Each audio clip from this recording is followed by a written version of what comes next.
So, day 2 of identities and proofs. So there's nothing new really, just more practice. Hopefully we get better at recognizing things we can do, tricks we can use, recognizing squared things. In this first example is actually really plays well off of that number 13 and 14 that we did. Because they're sort of alike, but...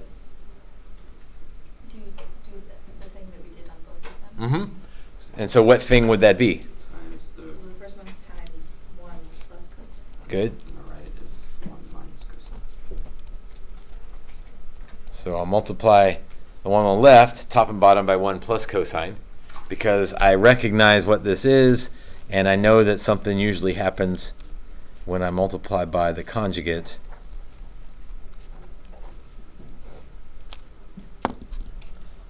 So let's see what happens here. I think this is going to be a lot messier before it gets nicer.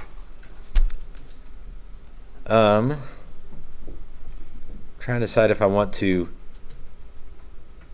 multiply the top out or not. I'm going to choose not to yet, because sometimes things will cancel. So I'm not going to multiply it out yet in the top. But I am going to multiply the bottom, because the whole point was I know when I multiply by a conjugate. By the way, our denominators match now, so this also has the common denominator thing going on. So 1, outside and inside cancel. So we're good there. Minus cosine squared. Minus cosine squared.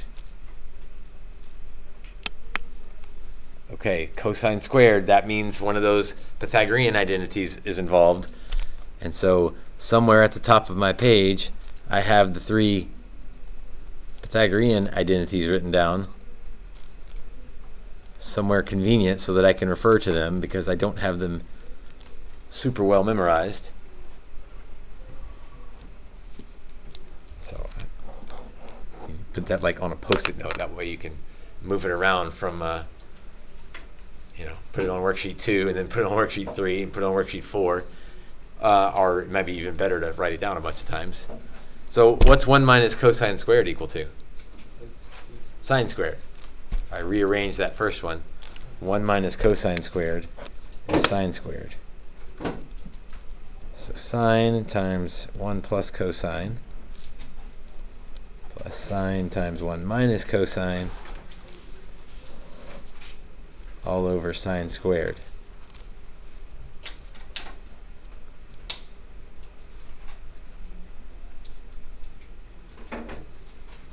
I'm worried now because the next step is an algebra step. What can cancel? The sine. Wait, they're the exact same, so we just put. They're not the exact same. Oh. Well, part of it is the same. Something will cancel. Yeah, the sign. Yeah, I can cancel both of those And you're left with that. with one of those. I can cancel. Oh, you're divided by 1. Right, this is like a times b plus a times c all over a squared. I can reduce by a. Yeah. I can reduce by sine. So 1 plus cosine plus 1 minus cosine all over sine. Because one of the signs will cancel. Because I guess if you really need to see what that is, you factored out that sign from the top, and so one of the signs canceled, and that leaves one sign in the bottom, and all the signs from the top are gone. Okay, what's this leave? This is good. This is really good. What's the denominator, or what's the numerator now? 1 minus cosine squared. It's 1 plus cosine plus 1 minus cosine. We're not multiplying, just adding those together. Yeah, you just take out 2. 2 over sine. And what's 1 over sine? cosecant, so this becomes 2 cosecant theta.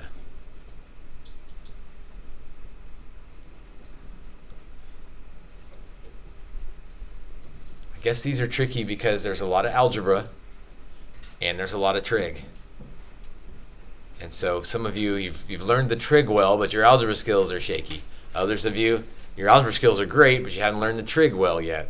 Some of you, maybe both of them are shaky. And so you got all sorts of places to find mistakes. So today, that's the story of today. How's your trig? How's your algebra? They both need to work well in order to get the problems right.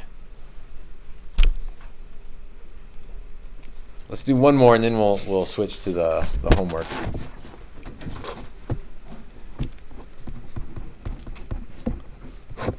One minus cotangent squared over 1 plus cotangent squared plus 1 equals 2 sine squared of x. Oh, so this would be a proof or a verify.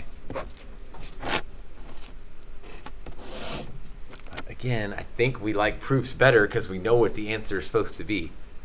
All right, example 1, we were kind of just flying blind, hoping to land at some place nice. Here, well, you can pick which side to work on, but pretty clearly we're going to work on the left side. But we know where we're headed. So I like proofs better than not proofs in this section because the proof tells me what the answer is. You can change the cotangent to cosine over sine. What's that?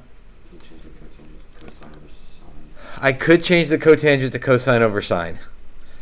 I'd have a mess on my hands if I did that. It wouldn't be wrong. Maybe just the other side. It'd be really messy, though.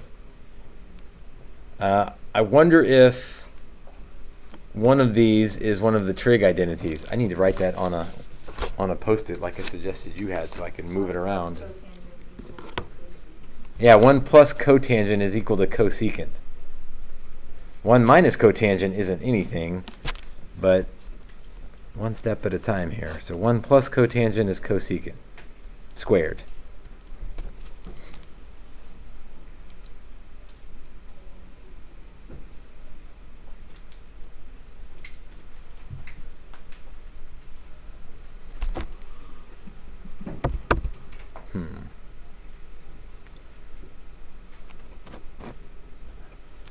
Thoughts? What we could do next? 'Cause 1 minus cotangent doesn't do anything for me. So we change it. I think I would now split this up, like they're both over cosecant squared. So I think I would go 1 over cosecant squared minus cotangent squared over cosecant squared plus 1.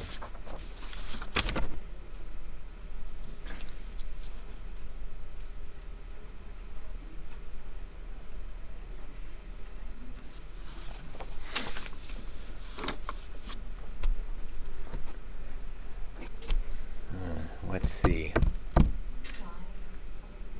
Okay, that one's sine squared, and I know I need to get 2 sine squared out of this. So there's one of them. 1 over cosecant is sine squared. Good with that.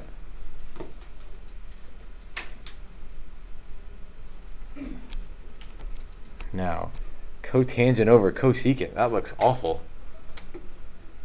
Thoughts on what we could do with that?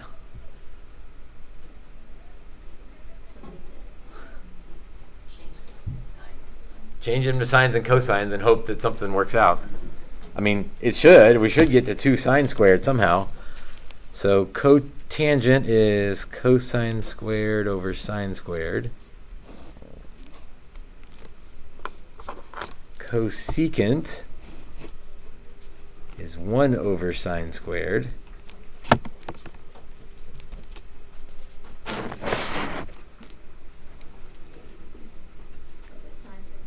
Oh, this is good. Okay, if you need to go to the side and keep it change and flip it, that's fine, do it.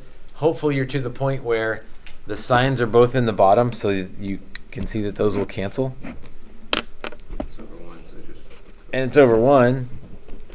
So sine squared minus cosine squared plus 1. Okay, this is much simpler now.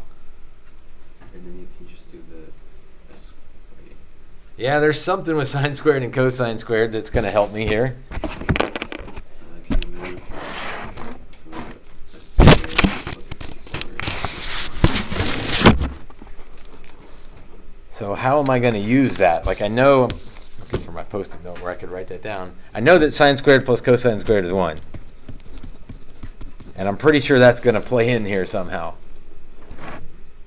Well, look at what we want to show up. We want sines to show up. So I don't really want that cosine in there. So what could I replace cosine with? Could replace cosine with 1 minus sine squared. Right? Because I just want to get rid of the cosine because I know my answer doesn't have any cosines in it. So sine squared minus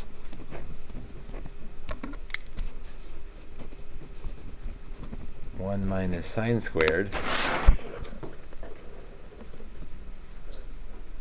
Oh, that's it. Right? If you distribute the minus sign, what happens to the ones?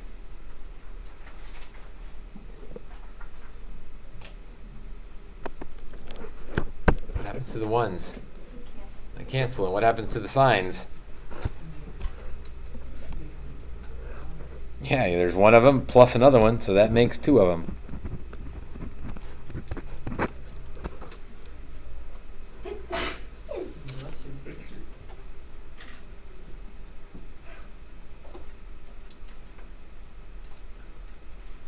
Now, as much as I hesitate to say it, this is one place where there's a little bit of a parallel with geometry proofs, and that is you don't memorize this proof. You don't say, oh, I need to memorize that one. No, but you do need to work a bunch so that you get the feel for how they work. That way, when you see one that's complicated like this, you've got enough tricks in your bag to start messing with things and hopefully get there. Ty? Can you just explain the last step? So the last step is I'm going to distribute that minus sign. So minus 1 plus sine squared plus 1. And then the minus 1 and plus 1 cancel out. And sine squared plus sine squared gives me 2 sine squareds.